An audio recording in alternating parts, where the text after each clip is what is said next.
Hello friends, welcome my H medicine channel. বন্ধুরা, আজকে আমি আপনাদের সামনে যে টপিক নিয়ে ডিসকাস করতে যাচ্ছি সেই টপিকটি আপনারা স্ক্রিনের মধ্যে দেখতে পাচ্ছেন। সেই টপিকটি কি? সেটি হচ্ছে এই রেসিডোনল 100 mg ট্যাবলেট। আমরা জানবো এই মেডিসিনের ইউজ কি রয়েছে, এর মধ্যে কি কি কন্টেন্ট দিয়ে গঠিত হয়েছে, এছাড়া এই মেডিসিন খাওয়ার পরে কি কি সাইড এফেক্ট দেখা দিতে পারে, এছাড়া এই মেডিসিন কোন সমস্ত ব্যক্তিরা নেওয়ার পূর্বে অবশ্যই ডাক্তারের সাথে কনসাল্ট করে নেবে। তাই আসুন আর দেরি না করে সাবস্ক্রাইব করবেন এবং ভিডিওকে লাইক শেয়ার কমেন্ট করতে ভুলবেন না। অল নোটিফিকেশন অবশ্যই অন করে রাখবেন, যখনই ভিডিও আপলোড দিয়ে যেন আপনারা সঙ্গে সঙ্গে পেয়ে যান। তাই আসুন আর দেরি না করে আমরা সর্বপ্রথমে জানবো এই রেসিডোনল 100 mg ট্যাবলেট এর মধ্যে যে কন্টেন্টটি রয়েছে সেটি হচ্ছে এসিক্যারিটোরিন। এটি নিয়ে গঠিত হয়েছে এই রেসিডোনল 100 mg ট্যাবলেট। তাই আসুন এবার আমরা জানবো এই মেডিসিনের ইউজটা কি।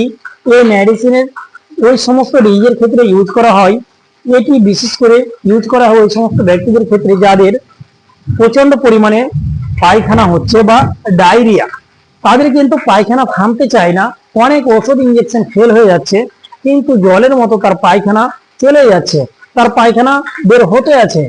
সেই ক্ষেত্রে যখন শরীর থেকে প্রচন্ড পরিমাণে জল বেরিয়ে যায় পায়খানার রাস্তা দিয়ে, যে জলের ঘাটতি হয়ে যায়, অনেক সময় শরীরে লবণের পরিমাণটা কমে যায় কিংবা তাকে ডিহাইড্রেশন লাগে, সেই ক্ষেত্রে কিন্তু ডাক্তারবাবুরা এই রেসিডোনল 100 mg ট্যাবলেটকে কিন্তু দিয়ে থাকে। তাই এবার আমরা জানবো এই মেডিসিন কিভাবে আপনি খাবেন।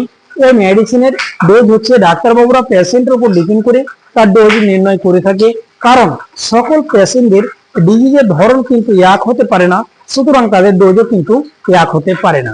তাই আসুন আমরা সর্বপ্রথমে জানবো যে এই মেডিসিন আপনি খাওয়ার পরে আপনার কি কি সমস্যা বা সাইড ইফেক্ট দেখা দিতে পারে।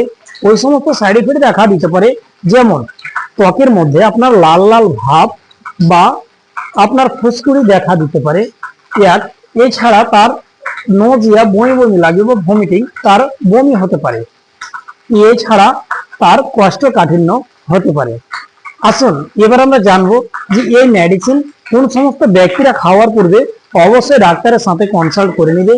ব্রেস্টফিডিং মহিলা, এছাড়া প্রেগনেন্সি মহিলা, এছাড়া যাদের লিভার কিডনির সমস্যা রয়েছে, তারা এই মেডিসিন খাওয়ার পূর্বে অবশ্যই ডাক্তারের সাথে কনসাল্ট করে তারা নিতে পারে। তাই আপনাদের যদি আমার ভিডিও সামান্য কাজে এসে থাকে, তাই চ্যানেলটিকে সাবস্ক্রাইব করবেন। আমার এই ভিডিওটা সামান্য কাজে এসে থাকে প্রচুর পরিমাণে শেয়ার করবেন। আপনার একটি শেয়ারের কারণে কিন্তু অন্যজনের জানার সুবিধা হবে। তাই যে কোনো ধরনের মেডিসিন নেন না কেন ডাক্তারের সাথে কনসাল্ট করবেন, তারপরে মেডিসিন নেবেন। তাই ভালো থাকুন, সুস্থ থাকুন। আসি পরে ভিডিও আবার দেখা হবে।